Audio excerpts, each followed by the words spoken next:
dito pa rin sa You're the Boss! Kanina nga ay nabitin tayo kung husay o sablay si Direk John sa katanungan na kumplituhin ang idiomatic expression na don't cry over spilled blank. At ang sagot nga ni Direk John is letter A, milk. Kahit hindi pa man lang tayo nagbigay ng mga choices. Kaya naman, Direk John, humanda ka dahil ang sagot mong letter A,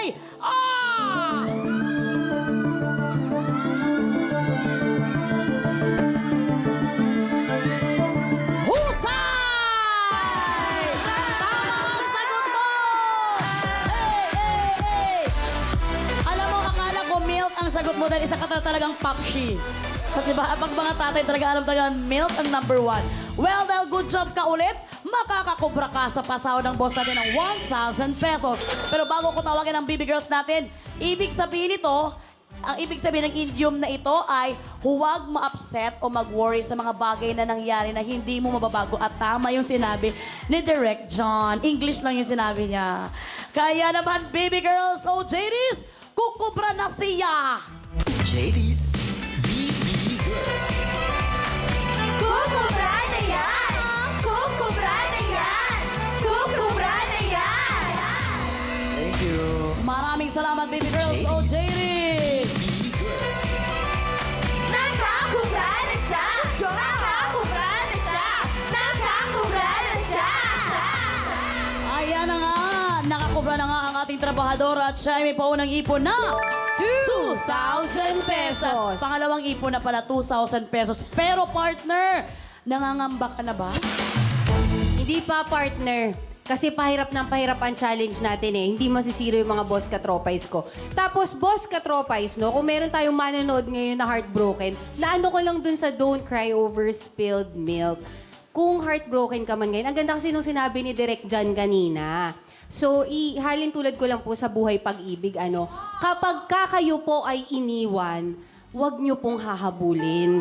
Kasi po, kapag hinabol nyo, mas matatagalan po kayong maghilom. Kaya pag sinabi niyang gusto niyang umalis, gusto niyang kumawala, ituro nyo po yung pinto. Ay! Huwag kang Joke lang. magturo! Hindi naman ganon. Of course, it's not applicable for everyone and there should always be room for forgiveness. Pero sana, wag sa punto na wala na pong matitira sa inyo. Lalo na kung may mga buhay na sa inyo po nakasalalay. Kagaya ng mga Partner, anak, ganyan. wala naman kaming problema. Partner, ba't parang nagkaroon kami ng problema ngayon? Hindi, partner, kasi alam mo naman, mahal na mahal ko yung mga boss katropais Okay, natin. no problem. So, yun, iniisip ko kayo kasi palagi. Babawi tayo sa Ay, susunod very job order. sweet naman ni partner, oy. Well, Direk John, ayan na nga, huwag kang malumbay dahil ikaw naman ay husay. Kaya naman work na ulit tayo para sa pasahod worth 2,000 pesos. So yan, palaki na ng palaki ha. Ibig sabihin, pahirap na to ng pahirap, Direk John. Kaya naman, andito na ang ating job order. Number 3. Number 3. 3. Oy! Ako na pala. Nahuli! Natulala! Teka lang. Ba't ako natulala? Hindi ko rin alam. Alam mo, nalungkot ka dun sa sinabi mo. Hindi, No? hindi! Huwag mong bigyan ng ibang ibig sabihin. Kanina pa tayong tanghali sa It's Your Lucky Day. Okay. Natutulala lang tayo.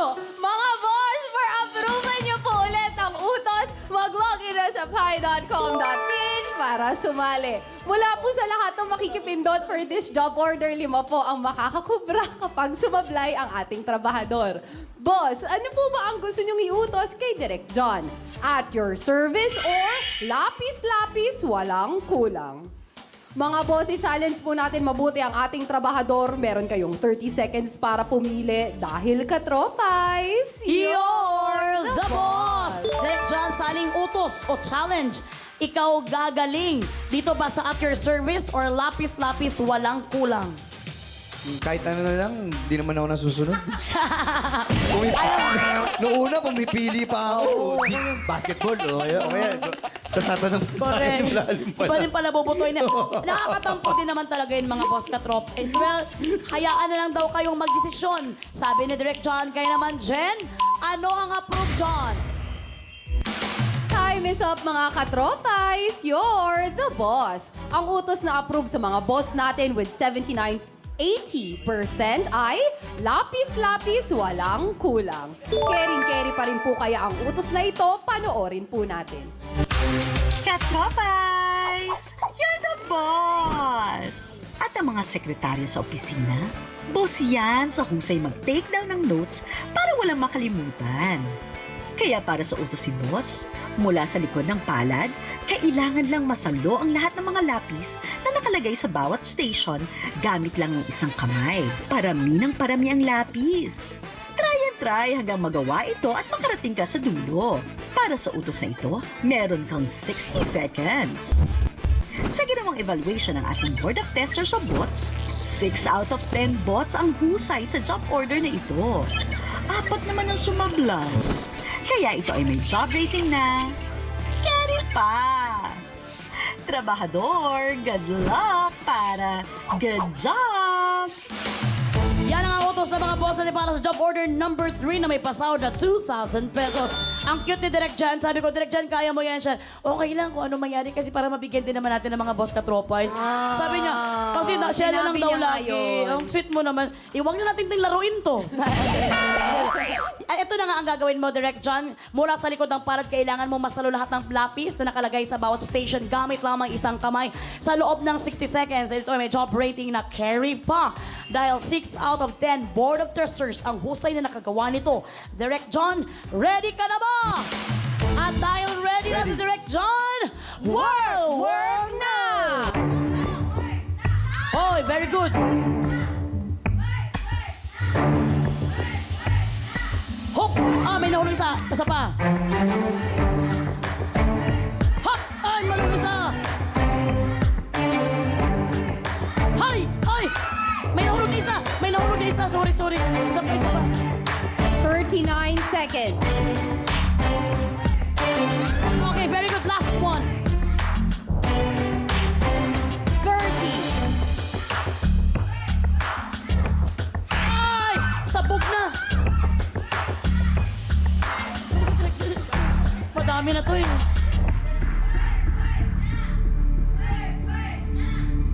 Ay! Direk John, kaya mo yan! 13 seconds. Direk John, kaya mo yan. Bawal pala kaming tumulong sa'yo, Direk John, sa pagkuha ng mga lapis.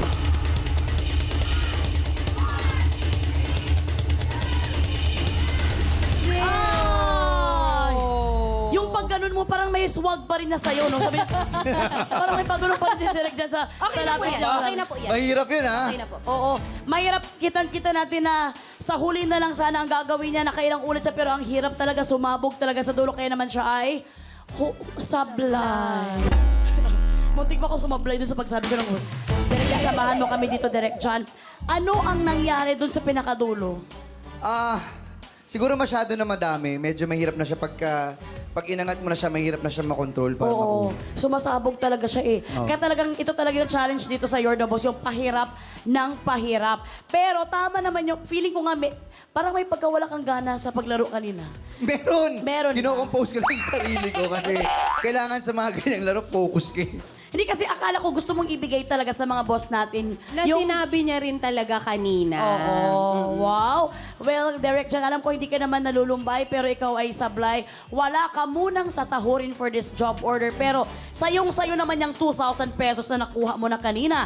At ngayon, nakikita na natin ang kasiyahan ni partner Jenica. Hindi tayo tulala for this video! Congratulations mga boss ko! 5 po sa inyo na nakipindot for job order number 3 ang maghahati-hati sa 2,000 piso. Meron po kayong 400 pesos each at mamaya i-anunsyo natin kung sino-sino po kayo. Kaya naman OJDs, BB Girls, kukubra na si boss. JD's Kukubra si boss! Kukubra si boss! Kukubra si boss! Samban! Thank you, BB Girls! Nakakubra si boss! Nakakubra si boss! Nakakubra si boss! Matapos ang 3 job orders, 5 boss katropais na po ang nakakakubra. Ayan na nga. Well. Direk John. O sige, bibigyan ka namin ng chance para talagang makapag-inhale, exhale. Cut muna tayo sa larong-laro yan. Usapang career naman tayo.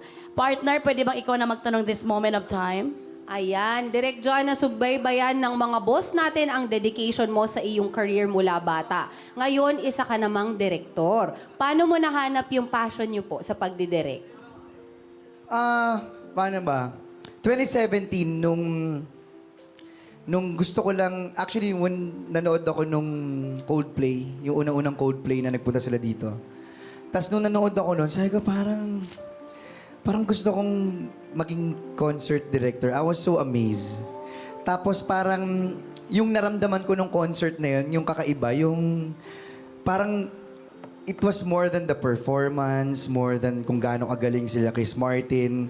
Tapos parang sabi ko, gusto ko mag-direct ng concert kasi gusto ko maramdaman kung sino man yung concert na i-direct ko, yung mga manonood nun, gusto ko makaramdam ko ano yung naramdaman ko.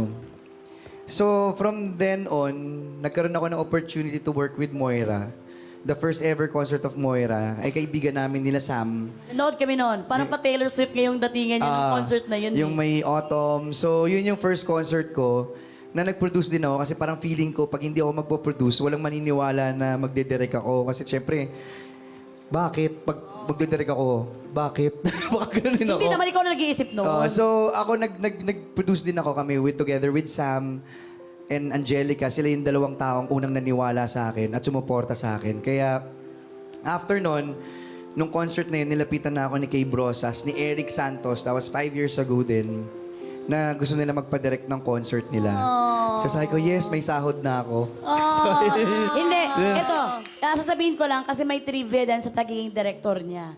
Hindi lang niya, nakalimutan lang niya ngayon. Pero doon sa moment na nag-iisip siya kung paano nga ba siya umabot sa directory, sa pag-directing, ito talaga, naalala mo ba yung sinabi mo sa Magandang Buhay?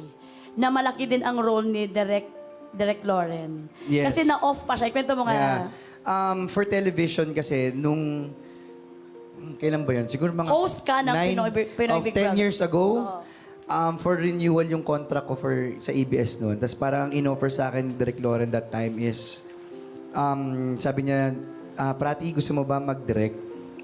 Tapos I got offended at first. Kasi parang sabi ko, ha? Parang wala na. Feeling ko kasi nung time na yun, wala na ba akong lugar sa harap ng camera? Ganun kasi siya ka-warrior. Hindi naman. Kasi parang, saan galing yun? Parang, hindi ko kasi alam kung saan nang galing yung offer na yun, na parang never ko naman sinabi. Tapos sabi ko, sige po, pag-isipan ko. And then after nun, after like 6 months, bumalik ako sa kanya, tapos nagkaroon na ako ng interest. Sabi ko, sige, magta-try ako. I wanna train. So nag-train ako under Direk Arnel Natividad. Tapos naging director ako, hanggang naging director ako ng Christmas Special 2020. Tapos sinabi sa akin ni Direk Lauren, oh, kita mo, gusto mo pala at kaya mo. Sabi ko sa kanya, bakit mo ba nasabi yun? Because I saw it in you. Hindi ko naman sinasabi yun sa lahat ng artista, but I saw it in you. Sabi ko, siyempre tanong ko, paano yun nakakita yun? Diba? Pakialamero ba ako? Dapat yung mga shot nyo, ganito. Kasi nakikita niya. Then tsaka director din kasi si Direk. Si Direk Lori, nakita niya na may kuan talaga siya, may mata siya sa pagiging director. At May iba ang kanyang creative mind. Tsaka ito, boss katropa, hindi lang local stars ang dinedirect ng isang John Prats. Kasi na-mention niya kanina, di ba, Moira, Eric Santos. Nalaman ko to, Direk John, na ikaw yung nag-direct tapos na yung concert. Si Jessie, isang Yes. Korean star. Kasi, alam mo, sobrang fan kasi ako ni Jessie. Nalaman ko, nagko-concert siya, nagtitrend na sa Twitter, wala na. So parang paano ako bibili ng ticket? Wala na, nangyayari na siya during. Tapos nung natapos yung concert, nalaman ko na siya ang nag-direct. Sa isip ko, dapat chinat ko si Liv. Liv, sabi mo, bibili ako ng ticket. Hahabol ako kahit nagsimula na. Ayan na nga. Nakakainis. Huwag kang mag-alala dahil kasama mo naman ang asawa ni Jessie ngayon, si Kuya Luis. Sorry na. Jessie Menjola. Actually, nakakatawa yun. When I got the offer to direct Jessie, nasa bubble ako, nasa lock-in ako for Provinciano. Tapos tumawag sa akin nga yung manager ko na parang, Direk, may nagpapadirect sa'yo. Sabi ko, ha?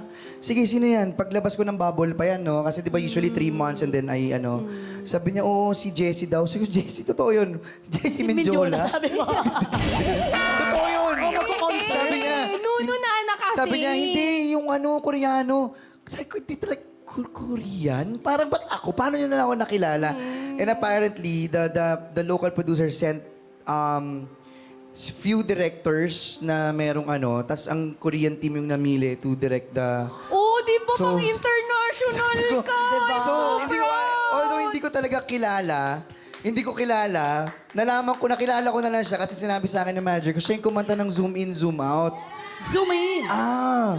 Tapos when I met, so I had a few meetings with Jessie na sobrang bait, through Zoom muna. Talagang Zoom talaga. Oh, naka-zoom mo siya! Naka-Zoom kami. So, Nag-zoom in at zoom out din sila. yes.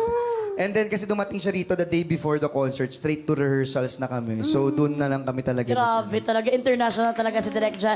Alam mo, kapag doon ka talaga nilagay ni Lord, pag doon talaga yung pupuntahan mo, isi-set up ni Lord ng dahan-dahan yan para ma-set sa mind mo.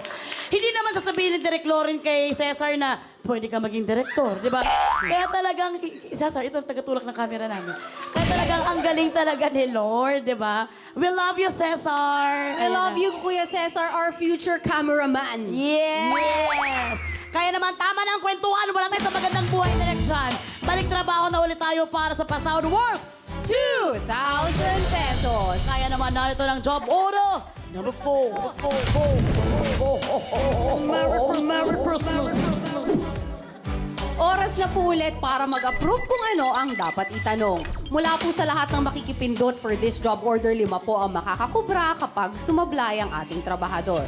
Boss, ano po ba ang gusto niyong itanong kay Direk John? Food or funny? Meron kayong 30 seconds para pumili dahil katropais. You're the boss!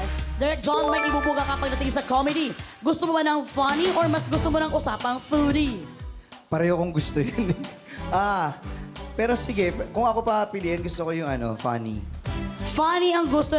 Sure ka ba talaga na hindi mo gusto ng foodie? Gusto ko rin yung foodie. Well, naging marupok ka dun Well, foodie or funny ang pinili ni Direk John. Pero tingnan natin kung yan din ba ang gusto ng mga boss para sa'yo. Kaya naman, Jen, ano ang approved John? Jen? John? Time is up mga katropais, you're the boss. Inaprubahan nyo na nga po ang itatanong sa ating trabahador with 77% at ito ay may kinalaman sa gusto ni Direk John, funny. OJT, so deliver nyo na ang pinapatanong ni boss. See me come here for look to make them wine and lick up. So when you're talking, you think I'm not giving up here. Telling me jab jab back, we don't care. We want mash up the dance, we don't care. We want shut it down, bad. We sing and dirty, we don't care. Telling me jab jab back, we don't care. We renting bad, we don't care. We want shut it down, bad.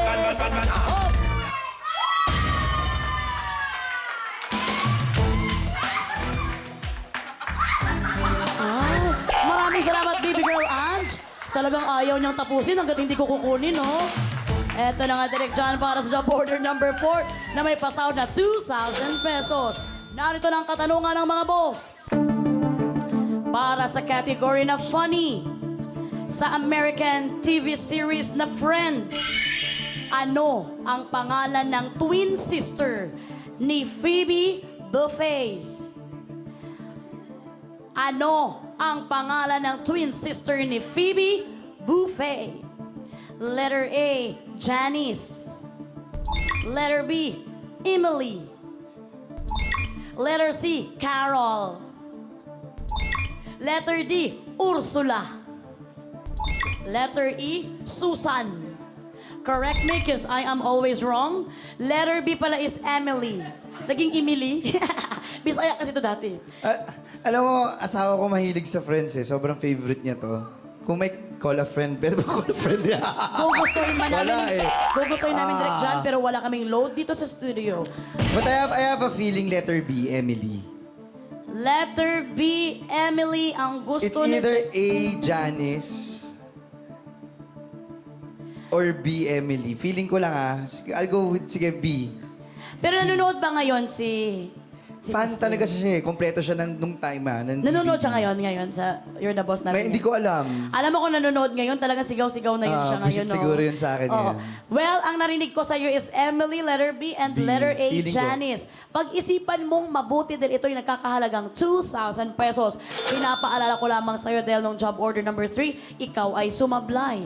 Pwede rin yung Carol Pero sige, B. Feeling ko Emily. Emily, pag-isipan mo, final na ba ang Emily, letter B?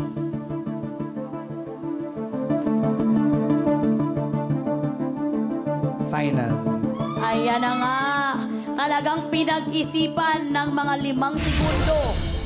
At letter B nga, Emily, ang na-final na sagot ni Direk John Prats. Ikaw kaya ay husay o sablay? At kanino naman mapupunta ang 2,000 pesos? Kaya naman, Direk John, ang sagot mong letter B, Emily,